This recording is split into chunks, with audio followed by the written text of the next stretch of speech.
Qué buen tiempo de adoración hemos tenido.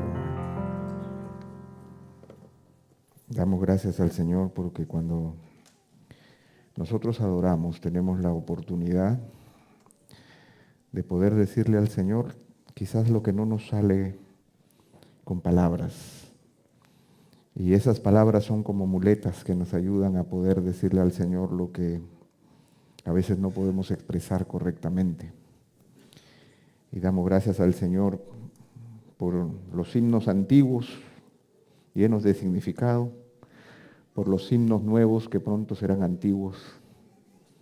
Es tan bueno cantar al Señor y reconocer el valor de la cruz y reconocer a nuestro Dios poderoso. Me sorprendió escuchar Dios poderoso, porque es una canción difícil. Y yo no la he escuchado en otras iglesias, que me sorprendió el bajo. Así que doy gracias a Dios y bendigo al Señor por el trabajo que ustedes hacen en trabajar la adoración con excelencia, como debe ser también nuestro trabajo de poder hacer todo con excelencia para un Dios excelente. Vamos a orar. Señor, queremos venir delante de ti una vez más en esta tarde ya para glorificar tu nombre, para decirte una vez más, Señor, que nuestra vida está en tus manos, que bendecimos la cruz de Jesucristo, que volvemos a declarar, Señor, que queremos que tú brilles, que tú seas exaltado, que nuestras vidas sean transformadas, que tú operes en nuestro corazón. Toma tú, Señor, este tiempo, bendícenos, dirígenos, háblanos. Te lo pedimos en el nombre de Jesús. Amén. Asiento, hermanos. Mientras estuvimos cantando, uno de nuestros hermanos empezó a decir un par de fuertes aleluya. Y a mí me gusta siempre recordar lo que aleluya significa en hebreo. Y siempre lo recuerdo y siempre trato de hacérselo saber a la congregación, porque aleluya viene de dos palabras hebreas, halul y ya. Halul significa brillar y ya es el diminutivo de Jehová. Cada vez que nosotros decimos aleluya, estamos diciendo Jehová brilla, que Jehová brille, que Jehová sea exaltado, que el nombre del Señor sea bendito. Entonces, para que lo recuerden y lo podamos decir, aleluya, aleluya, que el Señor brille en medio nuestro, que su nombre sea exaltado. Y nosotros exaltamos al Señor cuando recordamos que por la gracia de Dios somos lo que somos. El apóstol Pablo decía, palabra fiel y digna de ser recibida por todos, que Cristo Jesús vino al mundo a salvar a los pecadores, de los cuales yo soy el primero. Justamente el testimonio de la gracia de Dios, y él, no vamos a usar ese texto, pero él en Primera de Timoteo, simplemente permítanme leérselo, en Primera de Timoteo, él dice, en capítulo 1, a partir del verso 12, doy gracias al que me fortaleció, a Cristo Jesús, nuestro Señor, porque me tuvo por fiel poniéndome en el ministerio, habiendo yo sido antes blasfemo, perseguidor e injuriador, mas fui recibido a misericordia porque lo hice por ignorancia en incredulidad. Pero la gracia de nuestro Señor fue más abundante, con la fe y el amor que es en Cristo Jesús. Palabra fiel y digna de ser recibida por todos, que Cristo Jesús vino al mundo para salvar a los pecadores, de los cuales yo soy el primero. Pero por esto fui recibido a misericordia, para que Jesucristo mostrase en mí, el primero, toda su clemencia, para ejemplo de los que habrían de creer en Él para vida eterna. Por tanto, al Rey de los siglos, inmortal, invisible, al único y sabio Dios, sea honor y gloria por los siglos de los siglos. Amén. Esa es la expresión de un hombre que supo entender que por la gracia de Dios era lo que era. Y el apóstol Pablo podía marcar la diferencia entre lo que él fue y lo que es ahora producto de la presencia de la misericordia de Dios en su vida. Doy gracias a Jesucristo. Yo era el primero de los pecadores, pero el Señor mostró en mí primero su misericordia. Por la gracia de Dios soy lo que soy. ¿Qué es lo que soy ahora? ¿En qué me debo convertir ahora? Esa es la pregunta. ¿Y cómo se manifiesta en nosotros? No en el apóstol Pablo, pero en nosotros, seres humanos comunes y corrientes, viviendo en el inicio de este nuevo siglo. ¿Cómo debemos ser? ¿Qué es lo que debo ser en base a esa gracia de Dios? ¿Y cómo se manifiesta la gracia de Dios que me lleva a ser lo que soy? En Lucas el capítulo 12, yo quiero invitarles a abrir Lucas el capítulo 12. Nuestro Señor Jesucristo hace una serie de declaraciones en donde Él manifiesta de manera práctica lo que es la gracia de Dios en nuestras vidas. Son declaraciones sencillas, pero sumamente poderosas, que nos llevan a reconocer lo que yo era y lo que puedo ser en la gracia de Dios. Y cómo es que en ese proceso yo debo concluir. Es un pasaje largo, pero es un pasaje que nos ilustra, y yo quisiera ilustrar cómo es que nosotros podemos ver de manera expositiva la manifestación de aquello que el Señor nos quiere hablar, no solo a través de tomar textos aislados, sino a través de entender el consejo de Dios que se va desenvolviendo a través del Evangelio, en donde el Señor nos quiere mostrar de una manera ordenada aquello que nosotros debemos llegar a ser. Y simplemente vamos a empezar a ver el texto y vamos a ir encontrando esas manifestaciones de la gracia de Dios en nuestras vidas. Vamos a leer los primeros 3 versículos del capítulo 12.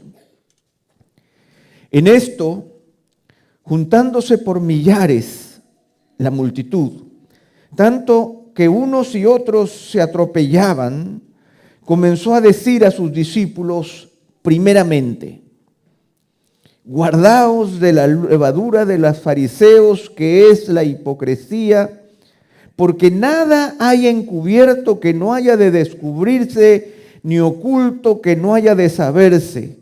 Por tanto, todo lo que habéis dicho en tinieblas, a la luz se oirá, y lo que habéis hablado al oído en los aposentos, se proclamará en las azoteas. La primera manifestación de la gracia de Dios en nuestras vidas tiene que ver con el hecho de saber que nosotros estamos delante de un Dios del que no podemos ocultarnos. Nosotros vivimos delante de un Dios cuyas vidas, nuestras vidas, están abiertas como un libro delante del Señor. El Salmo 139 nos detalla de una manera preciosa que no hay lugar en donde yo me pueda ocultar del Señor. Por lo tanto, el Señor exhorta a sus discípulos en medio de una multitud. Dice que la multitud era de millares. En los evangelios nunca se nos habla de una cantidad específica de la multitud, pero en este caso se habla de una gran multitud, juntándose por millares la multitud, tanto que unos a otros se atropellaban. Imagínense ese gran número de personas apelotonadas ahí tratando de acercarse al maestro, y Jesús se voltea hacia sus discípulos y les empieza a hablar primeramente. O sea, les da esta primera declaración: guárdense de la levadura de los fariseos, que es hipocresía. La palabra hipocresía es una palabra muy interesante en el original porque tiene que ver con la idea de estar bajo juicio, bajo evaluación. La palabra hipocresía tenía que ver con el actor griego que se ponía una máscara y actuaba simulando ser un personaje que no era en la realidad. Ahora, la primera manifestación de la gracia de Dios es que nosotros no debemos ni podemos ser hipócritas. Yo no actúo tratando de ser lo que yo no soy, porque delante de Dios no hay nada que yo pueda ocultar. La primera manifestación de la gracia de Dios para contigo es que Él sabe quién tú eres. Te conoce perfectamente, conoce tus suspiros, cuenta tus lágrimas, reconoce tus pensamientos antes de que siquiera estén en tu propia mente. Él te depositó en el vientre de tu madre y conoce exactamente el día de tu partida. A Él no lo sorprendes. No seas hipócrita, porque no hay nada que podrás ocultar delante de Él. La primera manifestación de la gracia de Dios es que cuando Dios deposita su gracia en mí, es porque sabe exactamente quién soy yo.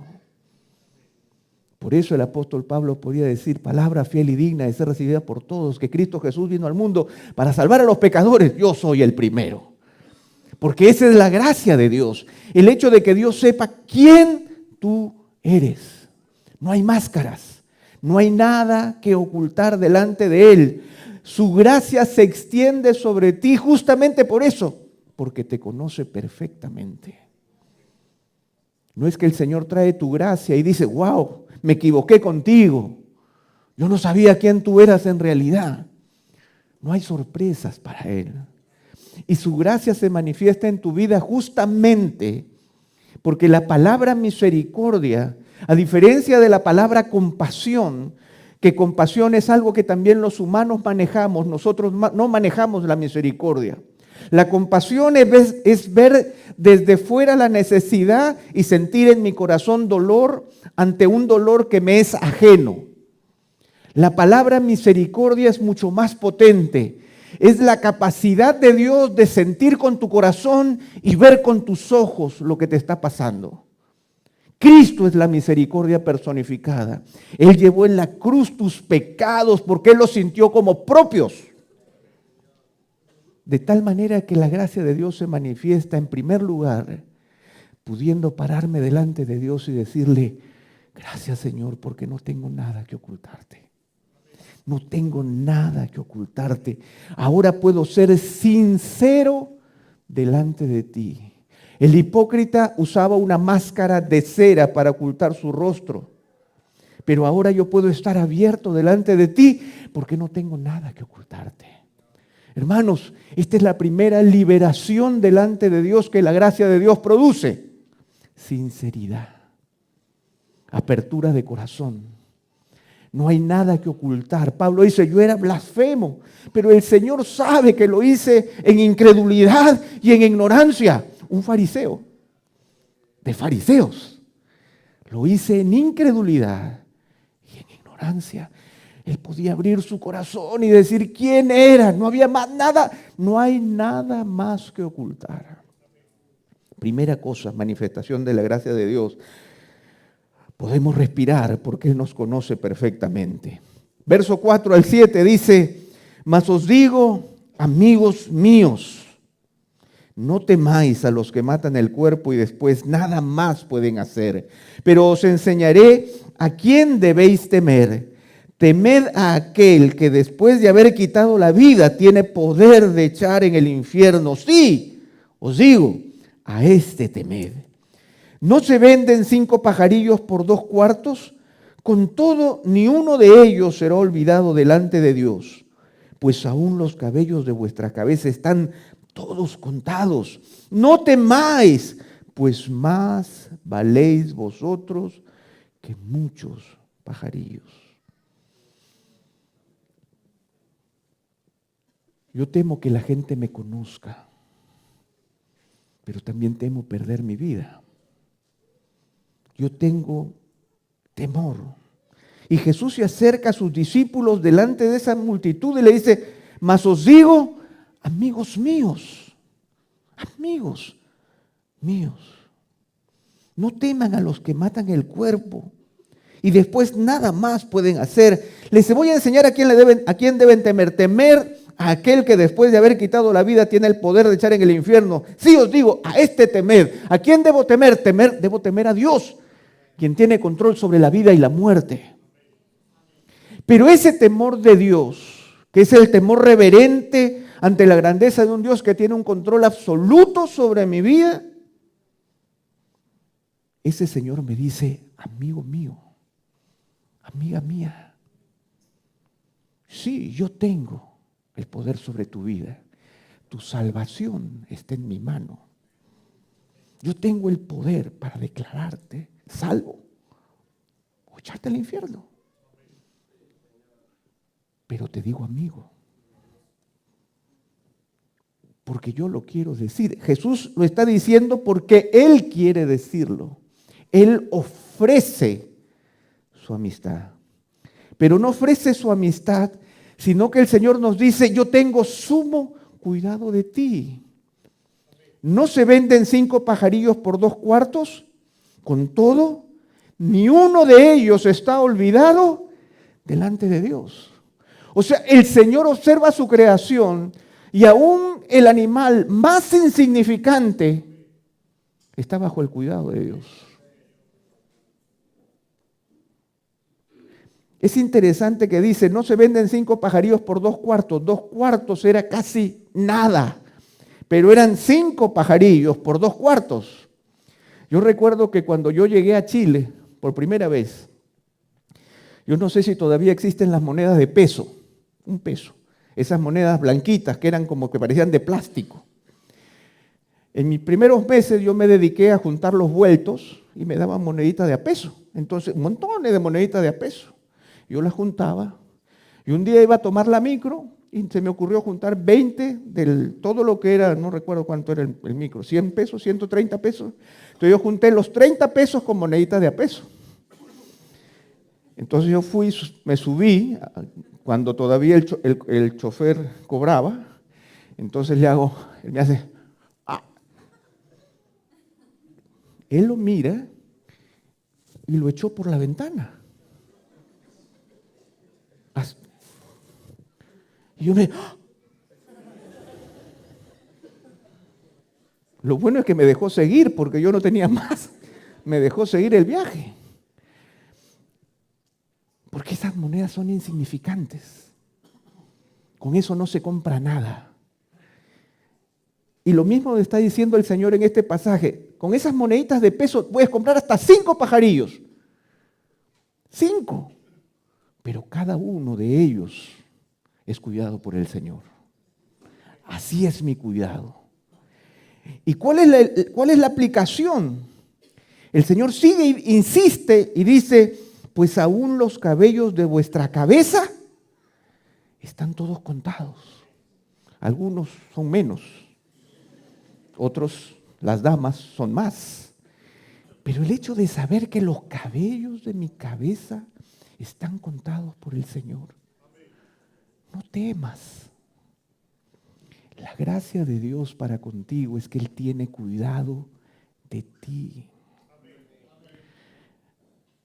Puede que yo no valga nada, pero el Señor tiene cuidado de mí. Puede que yo esté abandonado, pero el Señor tiene cuidado de mí. Aunque mi padre y mi madre me dejaran, yo sé que el Señor no me abandonará. ¿A quién tengo en los cielos sino a ti? Y fuera de ti, nada deseo en la tierra. Pues aún los cabellos de vuestra cabeza están todos contados. No temáis, pues más valéis vosotros que muchos pajarillos. Hermanos, van 2 cosas grandes que la gracia de Dios produce en mí. En primer lugar, yo puedo ser sincero delante de Él. Yo no me tengo que ocultar delante de Él porque soy un libro abierto delante de Él. Y en segundo lugar, aunque Él tiene poder sobre mí de vida y muerte, yo no voy a temer porque Él tiene un cuidado profundo sobre mi vida. Puedo confiar en Él. Él cuenta los cabellos de mi cabeza. Él tiene cuidado de mí, de tal forma que yo no voy a ser hipócrita, sino que voy a ser sincero. La gracia de Dios produce sinceridad. Yo no voy a tener más temor, ahora voy a tener confianza porque la gracia de Dios me produce confianza. Dios en su gracia tiene cuidado de mí porque yo valgo más que muchos pajarillos. Sigamos leyendo. Verso 8. Os digo que todo aquel que me confesare delante de los hombres, también el Hijo del Hombre le confesará delante de los ángeles de Dios. Mas el que me negare delante de los hombres será negado delante de los ángeles de Dios. A todo aquel que dijere alguna palabra contra el Hijo del Hombre le será perdonado, pero el que blasfemare contra el Espíritu Santo no le será perdonado. Cuando os trajeren a las sinagogas y ante los magistrados y las autoridades, no os preocupéis por cómo o qué habréis de responder o qué habréis de decir, porque el Espíritu Santo os enseñará en aquella misma hora lo que debáis decir. Probablemente ustedes ya están pensando en ese versículo difícil de aquel que blasfemare contra el Espíritu, pero yo no me voy a meter ahí. Verso 8. Todo aquel que me confesare delante de los hombres, también el Hijo del Hombre le confesará delante de los ángeles de Dios. Mas el que me negare delante de los hombres será negado delante de los ángeles de Dios. La palabra confesión es una palabra muy interesante porque significa ponerse de acuerdo con. Esa es la idea de la confesión. Os digo que todo aquel que me confesare a mí delante de los hombres, también el Hijo del Hombre le confesará delante de los ángeles de Dios. La gracia de Dios permite que yo pueda conocer a Jesús tal como Él es, de tal forma que yo puedo confesarle. Cuando yo hable de Jesús, puedo confesar a un Jesús a quien yo conozco. Lo que está diciendo Jesús es que si tú me confiesas, si tú das cuenta de mí, es porque yo me he dado a conocer a ti como yo te conozco a ti. De tal forma, hermanos, que la gracia de Dios me permite confesar de Jesús delante de los hombres, porque lo que yo diga, yo me he puesto de acuerdo con Él. Él se me ha mostrado de tal manera que lo que yo digo de Él es exactamente lo que Él es, así como el Señor le confiesa a los ángeles lo que yo soy en realidad. La gracia de Dios me permite conocer al Señor. Me permite confesarle. Y es interesante que aparezca la palabra confesión y la palabra negación. No hay un término medio. O le reconozco como Él es, o le niego. Porque el Señor espera que nosotros le demos la gloria de vida a su nombre. Por lo tanto, la gracia de Dios permite que Él sea conocido por nosotros en toda su profundidad, en toda su grandeza, en toda su misericordia, de tal manera que yo le puedo confesar delante de los hombres. Y tú podrías decir, pero Pepe, yo no tengo la capacidad teológica del pastor Iván. Es verdad, no la tenemos. Pero ¿cuál es la promesa en gracia de Dios? Verso 11. Cuando os trajeren a las sinagogas y ante los magistrados y a las autoridades, no os preocupéis de cómo habréis de responder o qué habréis de decir, porque el Espíritu Santo os enseñará en la misma hora lo que habéis de decir. La gracia de Dios se manifiesta en que yo voy a conocer al Señor a través del Espíritu, quien me va a guiar a toda la verdad. ¿No es esa la promesa de Juan? Nosotros podemos conocer al Señor. No podemos admitir ignorancia de Él, porque parte de su gracia es que yo le confiese tal como Él es. Podemos conocerle tal como Él es. Y cuando seamos llevados a juicio y cuando tengamos que dar cuenta del Señor, el Señor promete en su gracia que a través del Espíritu yo voy a poder declarar su grandeza tal como Él es. Verso 13.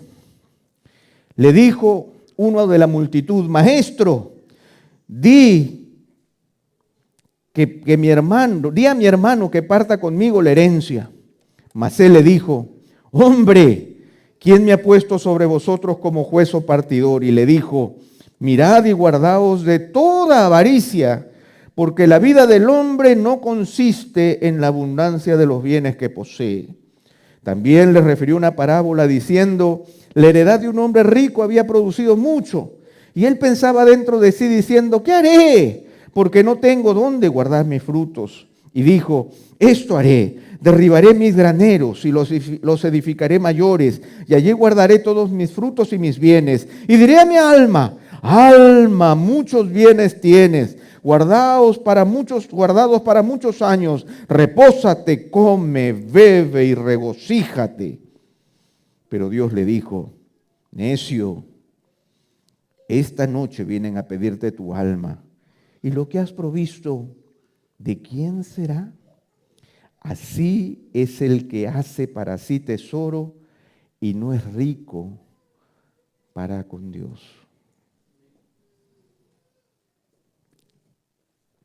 La gracia de Dios se manifiesta en nuestras vidas cuando el Señor nos advierte que la vida en esta tierra no es lo único que tenemos. El Señor nos advierte. Nosotros venimos a la iglesia porque la iglesia es Houston. ¿Ustedes sabían eso o no? La gente no sabe, pero este es un centro espacial. Esta es la NASA celestial. Cuando yo vengo aquí y adoro al Señor y canto el precioso himno que cantamos, es como tener un cohete en las piernas que me eleva de la gravedad de este mundo en la que yo vivo sumido todos los días tratando de conquistar en una carrera de ratas las cosas que perecen, donde la polilla y el orín corrompen.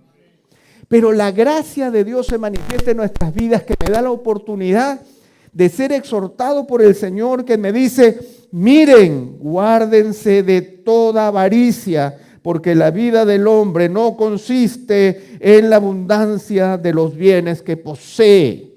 Nosotros venimos a la casa de Dios, y ustedes saben algo que también tiene que ver con nuestro calendario. Hoy es domingo, ¿verdad, pastor? Hoy es domingo, pero hoy es el primer día de la semana, de acuerdo a la Biblia. El primer día de la semana, no es lunes, es domingo. Para los cristianos, este es el primer día de la semana. Yo vengo a consagrar mi vida delante de Dios, vengo a despegarme de la gravedad de este mundo para caminar con mi Señor todos los días de la semana. Yo no vengo a golpearme el pecho por lo que hice los días anteriores, yo vengo a consagrarle al Señor los días que vienen. Primer día de la semana, hoy. Por lo tanto, hermanos, el Señor nos exhorta y dice, la vida del hombre no consiste en la abundancia de los bienes que posee. Y la parábola que nos cuenta allí es la historia de un hombre mundano exitoso, de un hombre rico. Imagínense, estoy produciendo más, estoy ganando más dinero, me va tan bien. Ya no estoy aceptando más clientes. Me va tan bien que tengo que derribar el edificio y tengo que construir otro. Y no solamente eso, sino que ahora mi negocio camina solo. Y ahora yo me dedico ¿a qué? A reposar, a comer, a beber y a pasarla. Pasarla chancho es de aquí también. Pasarla chancho. Pero ¿cuál es la exhortación del Señor? Necio. O sea, la oferta del mundo es necedad para Dios. La gracia de Dios nos hace ver la necedad del mundo. La gracia de Dios me permite venir el domingo a esta estación espacial, al Houston cristiano, para yo poder despegar de este mundo y pueda entender que la vida del hombre no consiste en la abundancia de los bienes que posee. De tal forma que el Señor nos exhorta a que nosotros podamos ser ricos para con Dios. Y aquí está otro secreto de la gracia de Dios, hermanos. El Señor no es solo que me quita del mundo y luego me convierte en un monje de convento, sino que el Señor me da la oportunidad de ser rico para con Él. Si este agricultor le funcionó ser diligente con las tareas agrícolas, entonces de alguna manera, si yo soy diligente con las tareas espirituales, yo también puedo ser rico para con Dios. Esa es su gracia. En su gracia el Señor nos garantiza que si nos ocupamos en sus asuntos podemos ser ricos para con Él. De tal forma que ya no soy avaro con las cosas del mundo, sino que soy rico para con Dios. Hermano, despégate de la gravedad terrestre y sé rico para con Dios. Busca, esa es parte de la gracia de Dios. Y el Señor continúa en el verso 22. Dijo luego a sus discípulos, por tanto os digo, o sea, en conclusión, habiendo entendido que la vida del hombre no consiste en la abundancia de los bienes que posee, por tanto os digo, nuevamente hermanos, y aquí volviendo a la doctrina de la gracia, hay una multitud, porque estamos en el contexto, hay una multitud y millares apretándose uno a otro, pero Jesús está volteado hablándole a un grupito chico, a sus discípulos. No le habla a la multitud, le habla a sus discípulos. Esto no es para todos, esto es para sus amigos. Ojo. Entonces les dice, no os afanéis por vuestra vida, qué comeréis, ni por el cuerpo, qué vestiréis.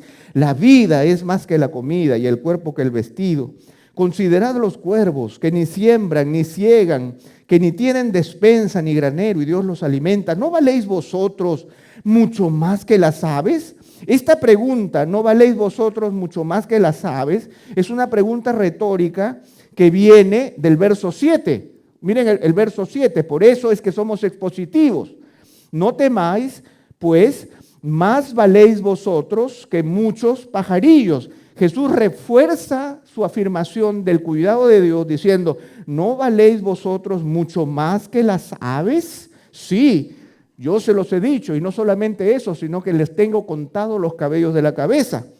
Pues si no podéis, dice el verso 26, ni aún lo que es menos, ¿por qué os afanáis por lo demás? Considerad los lirios como crecen, no trabajan ni hilan, mas os digo que ni aun Salomón con toda su gloria se vistió como uno de ellos. Y si así viste Dios la hierba que hoy está en el campo y mañana es echada al horno, ¿cuánto más a vosotros, hombres de poca fe? Nuevamente la comparación, el Señor hace dos comparaciones entre pajarillos insignificantes y hierba insignificante. Pero los pajarillos insignificantes y la hierba insignificante es creación de Dios, de la cual Dios tiene cuidado. ¿Cuánto más sus propios hijos? Entonces, esa es la afirmación del Señor. Entonces dice, ¿cuánto más a vosotros, hombres de poca fe? Vosotros pues no os preocupéis por lo que habéis de comer, ni por lo que habéis de beber, ni estéis en ansiosa inquietud, porque todas estas cosas buscan las gentes del mundo, pero vuestro Padre sabe que tenéis necesidad de estas cosas. Mas buscad el reino de Dios y todas estas cosas os serán añadidas. Lo importante de la gracia de Dios nuevamente radica en el soberano Dios. Yo no tengo temor porque sé que el Dios poderoso cuida de mí. El Dios que cuenta las aves y que viste la hierba es el Dios que cuenta mis cabellos y tiene cuidado de mí. En este caso, yo renuncio a la ansiedad y tengo serenidad en la gracia de Dios porque, verso 30, todas estas cosas buscan las gentes del mundo, pero vuestro Padre sabe que tenéis necesidad de estas cosas. Mi Padre sabe. Él sabe. Esa es la manifestación de la gracia de Dios, de un Dios a quien yo conozco. Él sabe. Por lo tanto, yo busco el reino de Dios y su justicia, porque sé que todo lo demás será añadido, porque Él tiene cuidado de mí. Esa es la realidad. De tal forma, hermanos, que yo antes de estar en la gracia, yo era hipócrita, temeroso, avaro y ansioso. Pero ahora que el Señor se ha manifestado a mí, ojo, a mí, recordemos el contexto, hay una multitud de millares apretándose a unos a otros, pero Jesús le está hablando a aquellos que Él ha convocado como sus discípulos. A ellos les dice que han pasado de la hipocresía a la sinceridad, del temor a la confianza, de la avaricia a ser rico para con Dios, de la ansiedad a la serenidad. Ahora, 32. No temáis, manada pequeña, porque a vuestro Padre le ha placido daros el reino. Vended lo que poseéis y dad limosna. Haceos bolsas que no envejezcan, tesoro en los cielos que no se agote, donde el ladrón no llega ni polilla destruye, porque donde esté vuestro tesoro, allí estará también vuestro corazón. Ahora pasamos de esa gracia que depende absolutamente de la gloria, la soberanía y el poder de Dios que tiene cuidado de mí, y ahora esa gracia que me ha transformado empieza a producir en mí requerimientos. ¿Cuál es el primer requerimiento? Reconocer que nosotros pertenecemos a un reino distinto y que por lo tanto mi vida tiene que adoptar una postura distinta. Eso es lo que dice el verso 33. Vendan lo que poseen, den limosna, háganse bolsas que no se envejezcan, tesoro en los cielos que no se agote, donde ladrón no llega ni polilla destruye. Empiecen a construir, no en la gravedad de la tierra, sino que empecemos a ser ricos para con Dios. Tomemos decisiones que nos lleven a ser ricos para con Dios, porque el Señor dice con claridad, donde está tu tesoro, ahí está tu corazón. De tal manera, hermanos, que nuestra agenda diaria, nuestras preocupaciones diarias demuestran dónde están nuestros tesoros. Pero ya hemos visto la manifestación de la gracia del Señor. De tal manera que en el verso 35 empezamos a descubrir lo que somos producto de la gracia. ¿En qué me convierto cuando paso de la hipocresía a la sinceridad, del temor a la confianza, de la avaricia a ser rico para con Dios, de la ansiedad a la serenidad, de ser ciudadano de este mundo a ser ciudadano del reino de los cielos? ¿En qué me convierto cuando empiezo a vivir bajo valores distintos? Cuando empiezo a atesorar tesoros espirituales y no solamente tesoros mundanos. ¿En qué me convierto? Miren el verso 35. Estén ceñidos vuestros lomos y vuestras lámparas encendidas. Y eso es lo que decía el pastor Pedro ahora. ¿En qué me convierto cuando descubro la gracia de Dios en mi vida? Soy lo que soy por la gracia de Dios. ¿Qué soy por la gracia de Dios? Soy un siervo. En eso me convierto. No me convierto en un regalón de Dios. No me convierto en un hombre próspero mundanalmente. Me convierto en un siervo de Dios. Estén ceñidos vuestros lomos y vuestras lámparas encendidas. ¿Por qué? Y aquí está, hermanos, la razón por la que debemos escuchar predicaciones positivas. Si yo quiero hablar del servicio solamente del verso 35 al adelante, no sé las razones de Dios, no las conozco. Las razones de Dios están en todo lo que yo he recibido por la gracia de Dios, por lo tanto, de manera natural me convierto en un siervo. Pero si lo leo del 35, yo no lo voy a ver, sino que voy a forzarme a ser un siervo sin entender por qué soy un siervo. Soy un siervo porque Dios ha sido un siervo para conmigo, cuidándome, mirándome, atendiéndome, reconociendo cuál es mi necesidad. Por lo tanto, dice, estén ceñidos vuestros lomos y vuestras lámparas encendidas. Yo no sé si ustedes conocen, probablemente saben, ceñirse los lomos. Cuando los judíos usaban túnicas largas, eso les impedía la movilidad en el servicio, cuando hacían las jornadas agrícolas o cualquier otro trabajo de pesca. Entonces, ¿qué significaba ceñirse los lomos? Significaba que se levantaban la túnica más arriba de la rodilla, la estiraban y se la apretaban al cuerpo y se ponían un cinto, de tal manera que apretaban la túnica al cuerpo para poder realizar el servicio sin dificultad. ¿Qué está diciendo el Señor? Está diciendo que nos ciñamos los lomos. Si hemos vivido la gracia de Dios, conviértete en un siervo diligente, no un siervo torpe, sino un siervo listo, con lámparas encendidas. Ustedes recuerdan la parábola de las vírgenes insensatas, quienes no tuvieron aceite listo para sus lámparas, y el Señor llegó y no entraron a la fiesta de bodas. Nuevamente, estas dos ilustraciones hablan de estar listos para servir al Señor, para recibir al Señor. En el momento en que Él llegue, que el Señor me halle velando, como lo vamos a ver en continuación. 36. Y vosotros, sed semejantes a hombres que aguardan a que su Señor regrese de las bodas, para que cuando llegue y llame, le abran enseguida. Bienaventurados aquellos siervos a los cuales su Señor, cuando venga, halle velando. De cierto os digo que se ceñirá y hará que se sienten a la mesa y vendrá a servirles.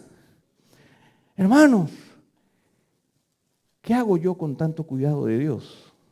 Me convierto en un siervo. El resultado espiritual de descubrir la gracia de Dios es convertirme en un siervo, pero en un siervo bendecido, un siervo feliz. Porque miren el verso 37 y noten allí la correlación entre el siervo de Dios y el siervo rey, nuestro Señor. Dice el verso 37, bienaventurados aquellos siervos a los cuales su Señor cuando venga halle velando. De cierto os digo que se ceñirá y hará que se sienten a la mesa y vendrá a servirles. El Señor mismo vendrá, se ceñirá y te, siéntate, ven, siéntate, te voy a atender. Porque es la gracia de Dios. ¿No estamos hablando de la gracia de Dios? Entonces, cuando yo estoy sirviendo, el Señor me está sirviendo. Bendito encuentro en donde nos encontramos con el Señor. Haya pues en vosotros este mismo sentir que hubo en Cristo Jesús. ¿Eso es algo que Pablo inventó? No, es algo que el Señor enseñó. Haya en vosotros el mismo sentir que hubo en Cristo Jesús. Y miren, verso 38. Y aunque venga a la segunda vigilia, y aunque venga a la tercera vigilia, si los hallare así, bienaventurados son aquellos siervos. No importa la hora, no importa lo difícil de la situación, voy a ser feliz. Y cuando reciba al Señor, el Señor me va a servir. Eso es lo que dice este pasaje. Yo recuerdo cuando era jovencito en mi iglesia, yo recuerdo que hubo una invitación de reunión de liderazgo de la iglesia. La iglesia en la que yo crecí era una iglesia grande, de más de 2,000 personas. Y cuando se juntaba el liderazgo, se juntaban cientos de personas. Y cuando se dieron los anuncios, y quiero decirlo con mucho corazón y con mucha sensibilidad, y quiero decir como yo lo sentí en ese momento. Anunciaron y dijeron, hermanos, hemos convocado esta reunión para orar, para discutir, vamos a tener un retiro todo este día. Y dijo, queremos pedir disculpas, los pastores eran 10 o 12, porque las esposas de los pastores no podrán estar hoy entre nosotros porque tienen criaturas pequeñas y ustedes saben, es difícil. Y yo volteé y estaba el liderazgo, hombres, mujeres, bebés, carritos, niñitos, porque estaban con los niñitos, mamás, siervas estaban con sus hijitos, iban a pasar el día ahí, pero se anunció que las esposas de los pastores no vendrían porque tenían que cuidar a sus hijitos. Y mi corazón se conmovió. Y yo le dije al Señor, Señor, yo no quiero ser así nunca. Porque yo quiero estar en la segunda vigilia a las 2 de la mañana o a las 5 de la mañana esperándote. Y quiero compartir eso con mi familia. Quiero presentarme delante de ti como siervo. No solo yo, sino mi familia entera. Muchas veces, hermanos, nuestros hijos no conocen lo que nosotros valoramos porque no se lo damos a conocer, porque no nos acompañan, porque no les hacemos saber lo que nosotros valoramos más allá de nuestras propias vidas. No lo conocen, no lo saben. Entonces, cuando llegan adolescentes y pueden decidir, te dicen, yo no quiero ir. ¿Por qué yo no quiero ir? Porque no lo conocen, porque no te vieron a ti valorando, diciendo, sacrificándote y sacrificándote con ellos y mostrando con una sonrisa de oreja a oreja que lo que estás haciendo vale la pena porque te has salido de la gravedad del mundo. Y veremos allí al Señor servirnos. ¿Ustedes se imaginan eso? Ver al Señor servirnos. Y dice, pero sabed esto, el 39, que si supiese el padre de familia a qué hora el ladrón había de venir, velaría ciertamente y no dejaría minar su casa. Vosotros pues también estad preparados, porque a la hora que no penséis, el Hijo del Hombre vendrá. ¿Cómo quiere el Señor encontrarnos? Quiere encontrarnos con los lomos ceñidos y las lámparas encendidas. A la segunda y a la tercera vigilia de la noche. Final del verso 38, si los hallare así, felices son aquellos siervos. Felices. Felices.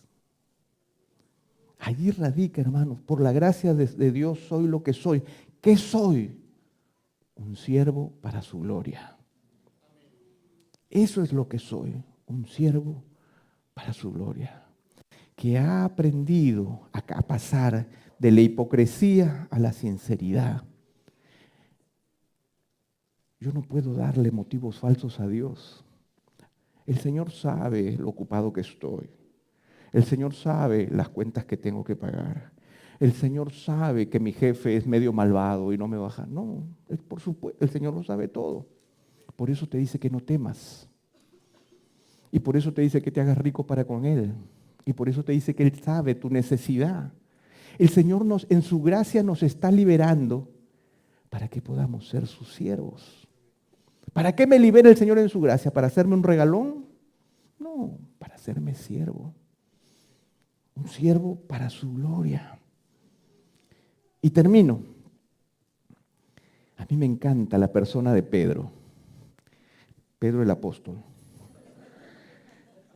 Porque Pedro y sus comentarios y sus frases siempre como que se mete ahí y se mete en lío. Miren el verso 41.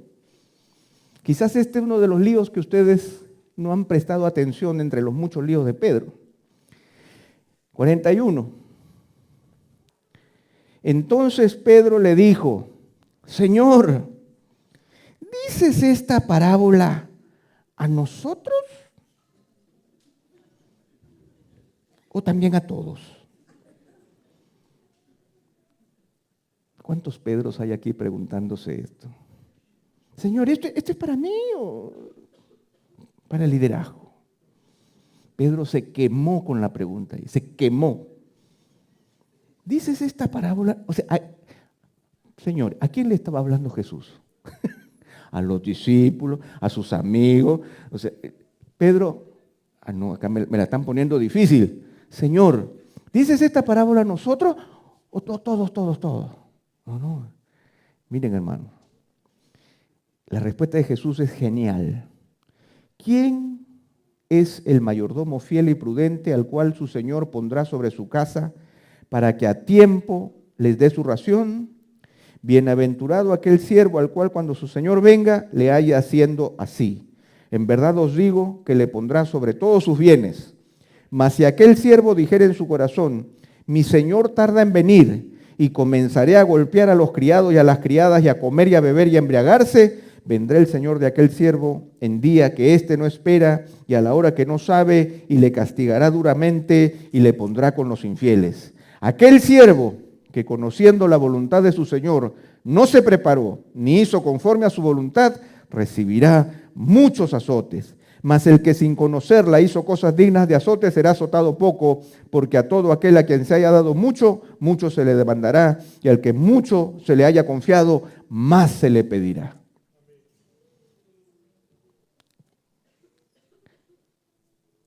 Hermanos, esta no es una sugerencia. Pedro, gracias por tu pregunta. Porque el Señor está poniendo el dedo en la llaga y nos está diciendo que tenemos que hacer lo que tenemos que hacer porque estamos conociendo la voluntad de Dios. Si hemos oído de la gracia de Dios que me convierte en un siervo, ya no puedo dejar de serlo. Porque el verso 47 dice, aquel siervo que conociendo la voluntad de su Señor no se preparó, ni hizo conforme a la voluntad, a su voluntad, recibirá muchos azotes. O soy feliz o soy azotado.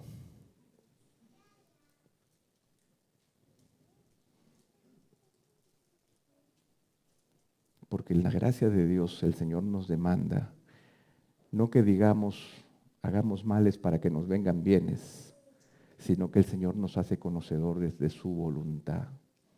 Y una voluntad que es buena. Todo el capítulo 12 es buena. Pero si conociendo la voluntad de Dios no la hago, recibiré muchos azotes. Porque a quien se haya dado mucho, mucho se le demandará. Y al que mucho se le haya confiado, más se le pedirá. Hermanos, ¿en qué nos convierte la gracia de Dios? Nos convierte en siervos de Dios, diligentes, que conocen a su Señor y han descubierto que no hay nada que puedan ocultar delante de Él, que han pasado del temor a la confianza, del amor del mundo a ser rico para con Dios, de la ansiedad a la serenidad, de ser mero ciudadano de este mundo a ser ciudadano del reino de los cielos, sabiendo que el Señor nos dice, no teman, manada pequeña, yo tengo cuidado de ustedes. El Señor espera que nosotros tengamos una actitud activa de servicio, de expectativa y de sacrificio para con Él. Porque el que Dios que nos ha servido es el Dios a quien nosotros serviremos. Un buen Señor, un Dios misericordioso que tiene cuidado de mí. ¿Qué es lo que soy por su gracia? Soy un siervo de Dios. ¿Qué te quieres considerar cuando veas la gracia de Dios en tu vida? ¿En qué te está convirtiendo la gracia de Dios? Te está convirtiendo en un siervo. Esa es la mutación que el Señor hace. Me transforma de un hombre egoísta en un siervo suyo. Que esta iglesia sea una iglesia de siervos, que prediquen de la gracia de Dios, que confiesen a Jesucristo delante de los hombres y que con sus vidas demuestren que la gracia de Dios ha sido efectiva en ellos porque los ha transformado de ser avaros que quieren todo para ellos mismos a ser siervos que esperan al Señor aún en la segunda o tercera vigilia de la noche. Que el Señor les bendiga, hermanos. Oremos un instante y pidámosle al Señor que el Señor haga eso en nuestras vidas. Señor, queremos darte gracias por tu gracia, darte gracias por tu amor, darte gracias, Señor, porque hemos pasado de la hipocresía a la sinceridad, del temor a la confianza, de la ansiedad a la serenidad, de ser ciudadano del mundo a ser miembro del reino de los cielos.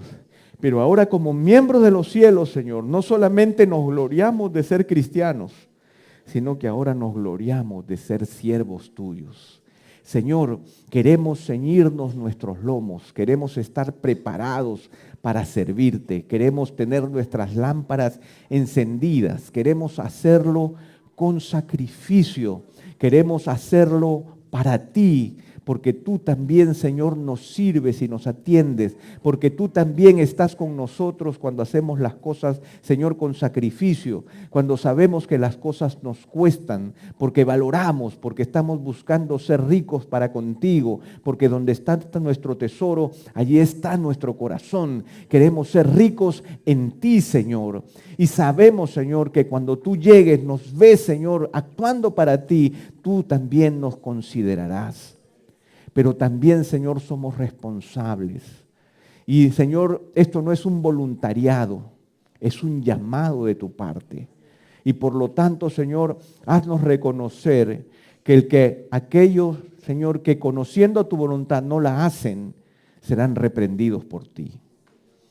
Eso es lo que dice tu palabra. Eso es lo que dice tu palabra de manera expositiva. Señor, seremos azotados si es que conociendo tu voluntad no la hacemos. Señor, y al que más se le da, más se le demandará. Señor, si tú nos has dado a tu Hijo, Señor, cuántas cosas, Señor, no nos demandarás. Si la sangre de Jesús ha sido derramada sobre nuestras vidas, ¿cómo no servirte? Si tú nos has dado una vida nueva y transformada, ¿cómo no servirte?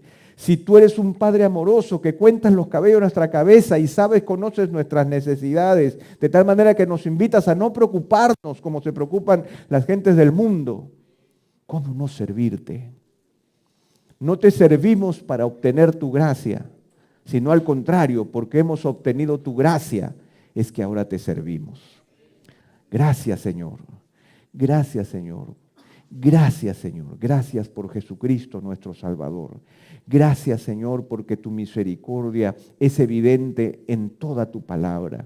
Gracias, Señor, porque nos miras y nos dices amigos.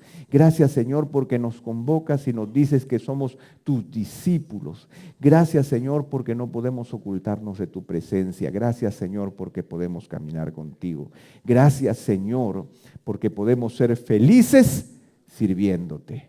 Señor, permítenos que esta congregación, la iglesia bíblica, Gracia Soberana, Señor, pueda ser una iglesia feliz en el servicio, feliz en el reconocimiento de tu gracia, feliz en la manifestación de tu obra. Gracias, Señor, gracias por Jesucristo, y es en su nombre delante de quien nosotros nos ponemos delante de ti orando, en el nombre de Jesús. Amén. Amén. Que el Señor les bendiga, mis hermanos.